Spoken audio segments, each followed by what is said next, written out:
सीधा एक बार हाईलाइट की तरफ और देखेंगे कितना ज़्यादा संघर्ष करना पड़ा इन सारी टीम्स को वो पहला पायदान हासिल करने के लिए। उसमें रहेगी टीएसएम सबसे ज़्यादा आगे, जिस तरीके से उन्होंने ये वाला मैच खेला है और शुरुआती जी। दौर में जिस तरीके से उन्होंने वो स्प्लिट किया था टीएसएम की स्क्वाड ने, वो काफ़ी ज़्यादा बेहतरीन था। शुरुआती दौर से ही हम आप देखें, बहुत पहले जब उन्होंने ड्रॉप लिया था तभी उनका वो जो स्प्लिट था हमें देखने को मिलता, बट एंडलेस उनका एक खिलाड़ी बहुत ज़्यादा टाइम तक सर्वाइव कर गया, वो अशोक थे। पिछले मिरामार मैच में भी हमने देखा था अकेले खिलाड़ी बचे हुए थे अपनी टीम से, but sales versus ACBC versus Nigma Galaxy, ये फाइट बहुत लंबी चली। बिल्कुल, निग्मा गैलेक्सी की बात करें, अभी भी वो जो एक स्टार्ट है वो उनको अच्छा मिल नहीं पा रहा है। इस पर्टिकुलर मैच की भी बात करें, एक अर्ली फाइट में वो इन्वॉल्व हुए, वहां पर पूरी तरीके से वो धराशायी होते हुए नजर आए। लेकिन उसके बाद जिस तरीके से टीम सेल्स ने यहाँ पर वेट कराए एसीबीसी ई स्पोर्ट्स का, काफी ज्यादा देर तक वो फाइट हमें चलती हुई नजर आई।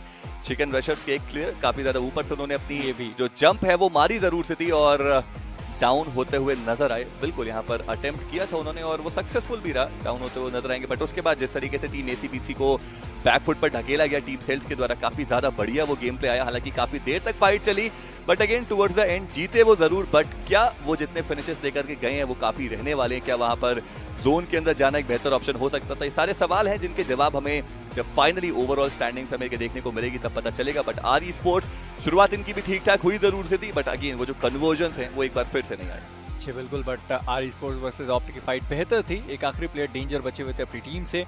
वहीं पर रिडेम्पशन क्रू वर्सेस सामने थी हैदराबाद हाइड्रास। इनकी फाइट की बात करेंगे तो एक बेहतर फाइट ये भी थी। और वहीं पे सेल्स वर्सेस एसीबीसी, इनकी भी फाइट हमने होती हुई देखी। ज़्यादा समय नहीं लगाया सेल्स की स्क्वाड ने, जब उनको पता चल गया कि हाँ एक स्क्वाड का एलिमिनेशन हो चुका है और उन्होंने फिनिश फीट रीड करा होगा, उन्हें भी पता होगा कि इस टीम से कितने खिलाड़ी मौजूद रहेंगे। कैप्रोन लास्ट प्लेयर बचे थे अपनी टीम से, सामने सेल्स के 2 खिलाड़ी मौजूद है। बट मैक्सी का एलिमिनेशन जरूर हमें यहाँ पे देखने को मिला था बेमैक्स के द्वारा।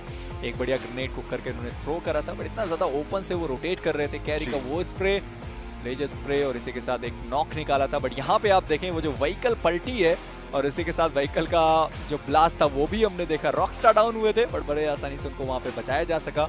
इस ब्लैक एक बार के लिए डाउन किए गए थे, वापस उनको रिवाइव कर दिया गया। अशोक जाते जाते टीम कानेटी को बहुत परेशान करके गए, बट खुद का भी एलिमिनेशन वहां पे करा बैठे। बिल्कुल, एक बार फिर से मेरे ख्याल से जब अगले मैच में आएंगे तो एक नए मनोबल के साथ उनको ज्वाइन करना पड़ेगा। टीम सेल्स जोन के अंदर जाने की कोशिश जरूर से थी, वहां पे टीम आर ई स्पोर्ट्स के प्लेयर को उन्होंने स्पॉट करके डाउन भी किया। पीछे से कुछ बढ़िया कवर फायर भी हमें देखने को मिलता है कैनोरी की साइड से, जिस तरीके से वहां पर उन्होंने नॉक्स निकाले। बट उसके बाद टीएस वर्सेस चिकन रशर्स, यहाँ पर स्पेशली करण ने जिस तरीके से ये एक प्लेयर को नॉक एंड फिनिश किया, फिर एक और प्लेयर को डाउन करा। मेरे ख्याल से अगर हल्का सा भी और ब्रीदिंग स्पेस उनके पास रहता तो शायद वो जो फिनिश है वो 1v3 क्लच भी करके हमें जाते हुए नजर आ सकते थे। बट अगेन टीम सॉलिट्यूड जाने जाते अपने गन गेम के लिए आज के दिन पे उतना कुछ खास प्रदर्शन वो एक बार फिर से नहीं दिखा पा रहे हैं। अभी भी 3 मैचेस जो है वो रहने वाले हैं। टीम सोलोमेट फाइनली वो जिस जोन की तलाश कर रहे थे, और इसी चीज की हम बात भी कर रहे थे मेरी शुरू के 2 मैचेस में कि जी हाँ, मानते हैं कि टीम सोलोमेट जो है बहुत ही ज्यादा अग्रेसिव टीम है, one of the most aggressive team of India वो मानी जाती है। बट इस पर्टिकुलर लॉबी की जो रिक्वायरमेंट है वो है कि आप जोन ओरिएंटेड गेम प्ले खेले। इस पर्टिकुलर मैच में उन्होंने जोन ओरिएंटेड गेम प्ले खेला भी और चिकन डिनर भी निकाला। बट वहीं पे अगर आप बात करेंगे बर्निक्स ऑफिशियल की, उनका भी बढ़िया गेम हमें देखने को मिला। जिस तरीके से पहले उन्होंने एफएस से फाइट ली, उसके बाद हमने देखा सामने टीएसएम की स्क्वाड थी, उनसे भी उन्होंने फाइट ली। मिस्ट के पास एक मौका हो सकता था, चारों खिलाड़ी टीएसएम के बहुत ज्यादा करीब, बहुत ज्यादा पहले से ही हमने देखा था। उसके बावजूद मिस्ट ने वहां पे कुछ खास फायदा उठाया नहीं। बट बर्निक्स ऑफिशियल के जो ग्रेनेड्स थे, जो थ्रोएबल का इस्तेमाल था वो काफी ज्यादा बेहतर। मॉलीज का भी इस्तेमाल किया गया जी, वेपन्स का तो इस्तेमाल वो पहले से ही कर रहे थे, ग्रेनेड का भी इस्तेमाल किया गया। टीम एनिग्मा फॉरएवर काफी देर तक वहां पे फंसे रहे। इस चीज पे मैं थोड़ा सा अटक सा गया था कि वो खिलाड़ी जब उनको पता है कि वहां पे आप सुरक्षित हैं बट गाड़ी के अंदर जाते ही आपको डैमेज पड़ेगा, वो फिर भी गाड़ी के अंदर गए। वहीं के वहीं हमने जो मिस्ट का एलिमिनेशन था वो भी देखा। लास्ट प्लेयर अनुष्ट ओपी बचे थे अपनी टीम से, उनका भी एलिमिनेशन होते हुए देखा।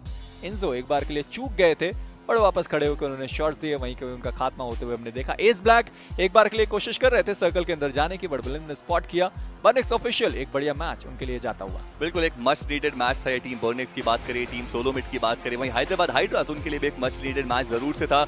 और जिस प्रकार से प्रदर्शन आए, जिस प्रकार से स्पेशली टीम सोलोमिट ने अपने एक्सपीरियंस का इस्तेमाल किया है, वो हमें साफ साफ चीज देखने को मिलती हुई। क्योंकि यहाँ पर चिकन डिनर निकालना बहुत मुश्किल हमें देखने को मिलता, बट उसके बावजूद अपनी जो नर्व्स थी उन्होंने कंट्रोल करा। कुछ बढ़िया ग्रेनेड्स का इस्तेमाल, थ्रोएबल्स का इस्तेमाल और पूरी तरीके से पुश करा। वो जो प्रेशर है वो क्रिएट करा अपने ओपोनेंट के ऊपर। उनको ही पता था कि एक बड़ा स्प्लिट हमें देखने को मिल रहा है 2-2 का। ऐसे में एक बढ़िया तरीके से उन्होंने जो वैल्यू है वो निकाली और chicken dinner, important chicken dinner वो यहाँ पर लेकर के गए अपने नाम। खुशी का सेमीफाइनली वो हमें टॉप ऑफ द टेबल देखने को मिलते हुए एटलीस्ट यहाँ पर 25 अंक उनके पास आएंगे जरूर से। बर्निक्स ऑफिशियल 20, टीम हैदराबाद हाइड्रास 18 के साथ। एफएस के लिए एक और बढ़िया मैच चलता हुआ आप देखें, 13 टोटल पॉइंट्स वो निकाल के गए। बट आर ई स्पोर्ट्स 9 के साथ रहेंगे टीम एनिग्मा फॉरएवर। ठीक ठाक सा मैच, जरूर यहाँ पे प्लेसमेंट पॉइंट निकालने में कामयाबी हासिल की, बट फिनिशेस नहीं रहेंगे। 7 अंक उनके पास। टीम सॉलिट्यूड की बात करें 6, वहीं पे टीम सेल्स 6 के साथ जाएगी। फिनिशेस ज्यादा निकाले बट प्लेसमेंट पॉइंट उनके पास आपको देखने को नहीं मिलेंगे।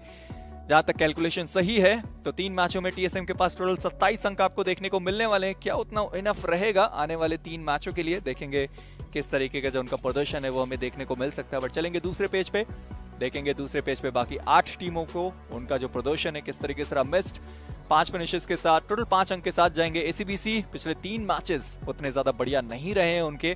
रिडेम्पशन क्रू पिछला मैच बढ़िया था, इस मैच में 2 अंक। टीम काइनेटिक, चलिए वो ट्रिपल विनर चिकन डिनर उनके नाम नहीं आया। निग्मा गैलेक्सी उनके पिछले 3 मैचेस खराब, एंडलेस 3 मैचेस खराब। चिकन रशर्स की बात करें, ऑप्ट राइजिंग फाल्कन की बात करें 0।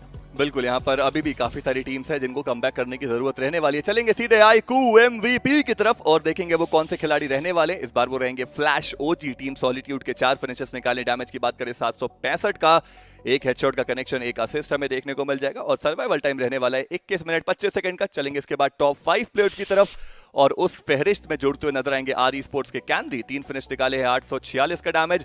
वहीं टीएसएम के एक्वानॉक्स हमें देखने को मिल जाएंगे, 3 फिनिशेस निकाले हैं। डैमेज की बात करें 784 का। बर्नेक्स के मिलिंद इस फहरिस्त में शामिल, 4 फिनिशेस। डैमेज की बात करें 481 का। वहीं हैदराबाद हाइड्रास के स्ट्राइकर भी हमें देखने को मिल जाएंगे, फिनिशेस 4 उन्होंने भी निकाले। और डैमेज की बात करें तो 506 हमें उनका देखने को जरूर से मिल जाएगा। इसके बाद चलेंगे